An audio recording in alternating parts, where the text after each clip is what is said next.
ఏపీలో చంద్రబాబు పాలనలో కలియుగ రాజకీయాలు చూస్తున్నాం. న్యాయం, ధర్మం ఎక్కడ కనిపించడం లేదన్నారు మాజీ సీఎం జగన్మోహన్ రెడ్డి.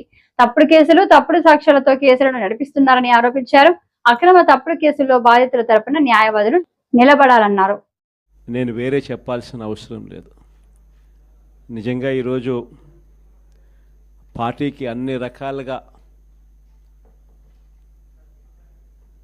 ఒక పెద్దన్న పాత్ర ఎవరైనా పోషిస్తూ ఉన్నారు అంటే అది న్యాయవాదులే అని చెప్పాలి.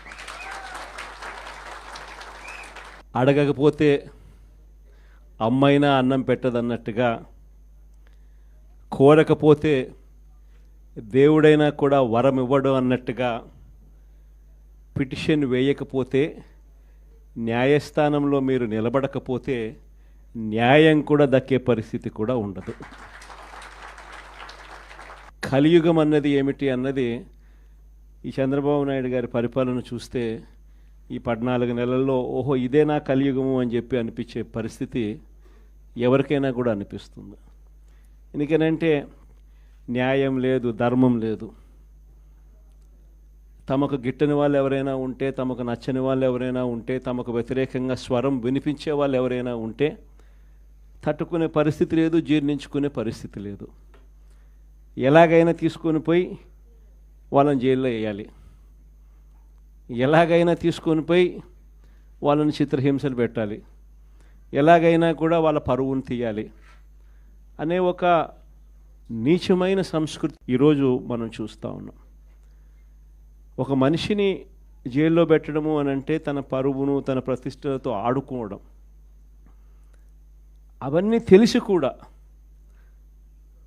ఏ తప్పు చేయకపోయినా కూడా బురద వేసి తప్పు చేశాడు అని చెప్పి దానికోసం దొంగ సాక్ష్యాలను క్రియేట్ చేసి కేవలం వీళ్ళు పెట్టే ప్రలోభాలు, వీళ్ళు పెట్టే భయం తప్ప వేరే బేసి లేదు, వేరే సాక్ష్యము లేదు.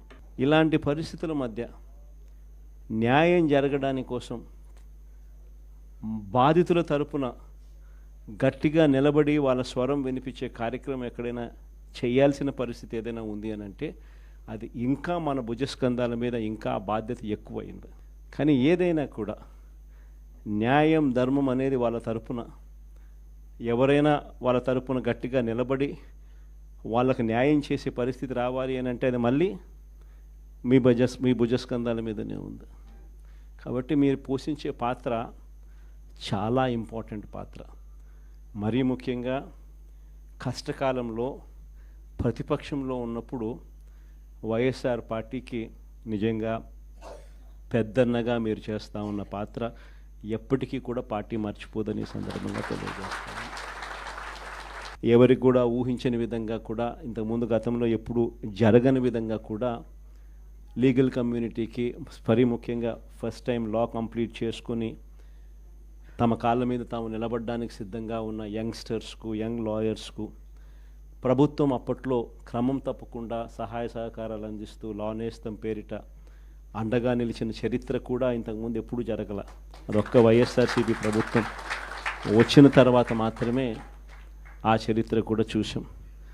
అలాంటి పరిస్థితుల నుంచి నిజంగా అట్టడుగు వర్గాలకు తోడుగా ఉండాలని చెప్పి కార్యక్రమంలో భాగంగా ఏకంగా జీపీలు, ఏజీపీల నియామకంలో కూడా ఏకంగా 52% రిజర్వేషన్లు ఇచ్చి అట్టడుగు వర్గాలకు కూడా మంచి చేయాలి అని చెప్పి ఆలోచన చేసిన పరిస్థితులు కూడా గతంలో ఎప్పుడు చూడాల. అప్పుడు కూడా జరిగింది కూడా, అది కూడా వైఎస్ఆర్సీపీ హయాంలోనే. న్యాయవాదులకు సంక్షేమ నిధి కోసం 100 కోట్ల రూపాయలు వాళ్ళకు కేటాయింపులు చేసి అందులో 25 కోట్ల రూపాయలు ఖర్చు కూడా ఎప్పుడైనా జరిగింది అని అంటే అది కూడా వైఎస్ఆర్సీపీ ప్రభుత్వ హయాంలోనే. న్యాయవాదుల సంక్షేమ నిధికి కాకుండా ఇన్సూరెన్స్ పథకానికి కూడా 1/3 వంతు వాటాను కూడా ప్రభుత్వమే చెల్లించిన పరిస్థితులు కూడా ఎప్పుడైనా ఉన్నాయి అని అంటే అది కూడా వైఎస్ఆర్సీపీ ప్రభుత్వంలో.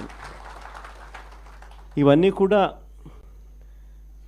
దేవుడి దయతో ఇవన్నీ కూడా అప్పట్లో గర్వపడే విధంగా న్యాయవాదులందరికీ కూడా మనం మంచి చేశాము అని చెప్పి గర్వంగా పార్టీ చెప్పుకునే విధంగా కూడా చేయగలిగాం.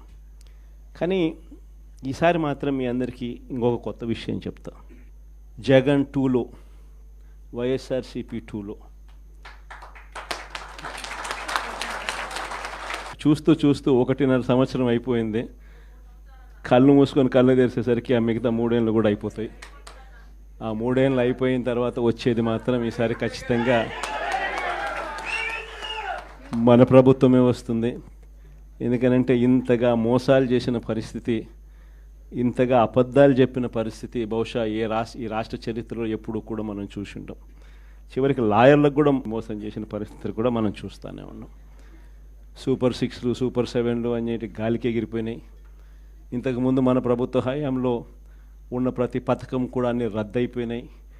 వీళ్ళు చెప్పిన హామీలన్నీ కూడా మోసంగా మిగిలిపోయిన పరిస్థితుల మధ్య ఒకవైపున అన్ని అబద్ధాలు మోసాలుగా కనిపిస్తూ ఉన్న పరిస్థితులు ఒకవైపున ఉంటే, మరోవైపున వ్యవస్థలన్నీ కూడా పూర్తిగా దిగజారిపోయిన పరిస్థితులే కనిపిస్తూ ఉన్నాయి. చదువుల రంగం తీసుకున్న, పేదవాడి ఆరోగ్యానికి సంబంధించిన రంగం తీసుకున్న, వ్యవసాయ రంగం తీసుకున్న, లా అండ్ ఆర్డర్ తీసుకున్న, గవర్నెన్స్లో ట్రాన్స్పరెన్సీ తీసుకున్న, ఏ రంగాన్ని తీసుకున్నా కూడా అన్ని రకాలుగా తిరోగమనమే కనిపిస్తుంది తప్ప ఈ రాష్ట్ర ప్రభుత్వంలో ఎక్కడా కూడా పురోగతి, అభివృద్ధి అనేది ఎక్కడా కనిపించని పరిస్థితి. మరోవైపున విచ్చలవిడి కరప్షన్, ఎక్కడ చూసినా కానీ కరప్షన్ అనేది మామూలుగా లేని పరిస్థితిలో ఈరోజు చూస్తూ ఉన్నాం. ఎక్కడ నిలబడినా, ఏ గ్రామానికి వెళ్ళినా కూడా గ్రామంలో పక్కనే బెల్ట్ షాప్ కనిపిస్తుంది. విచ్చలవిడిగా బెల్ట్ షాపులు మన కళ్ళ ముందనే ఎంఆర్పి రేట్ కన్నా ఎక్కువ రేటుకి అమ్ముతూ ఉన్నారు. డైరెక్ట్గా ఎంఆర్పి రేట్ కన్నా ఎక్కువ అమ్ముతూ ఉన్న బెల్ట్ షాపులు ఎవరు నడపాలా అనేది ఆక్షన్లో పాడుతూ ఉన్నారు. ఆక్షన్లో 2 లక్షలు 3 లక్షలు 4 లక్షలు పాడినోనికి బెల్ట్ షాప్ ఇస్తూ ఉన్నారు. ఆ బెల్ట్ షాపు ఎంఆర్పి రేట్ కన్నా ఎక్కువ రేటు కళ్ళ ముందరనే అమ్ముతూ ఉన్నారు. అలా అమ్మిచ్చేది ఎవడు అని అంటే పోలీసులు దగ్గరుండి అమ్మిస్తూ ఉన్నారు. ఇది కరప్షన్ అనేది కళ్ళ ముందనే కనిపిస్తూ ఉన్న కరప్షన్. ఎక్కడ చూసినా పర్మిట్ రూములు, ఇల్లీగల్ పర్మిట్ రూములు కనిపిస్తూ ఉన్నాయి. ఏ నియోజకవర్గం తీసుకున్నా కూడా ఇసుక అన్నది ఉచిత ఇసుక అంటున్నారు. ఉచిత ఇసుక ఎవరికి ఇస్తూ ఉన్నాడు అనేది దేవునికి ఎరక. కళ్ళు ఎదుటే కనిపిస్తూ ఉన్నది ఇసుకే మన ప్రభుత్వ హయాంలో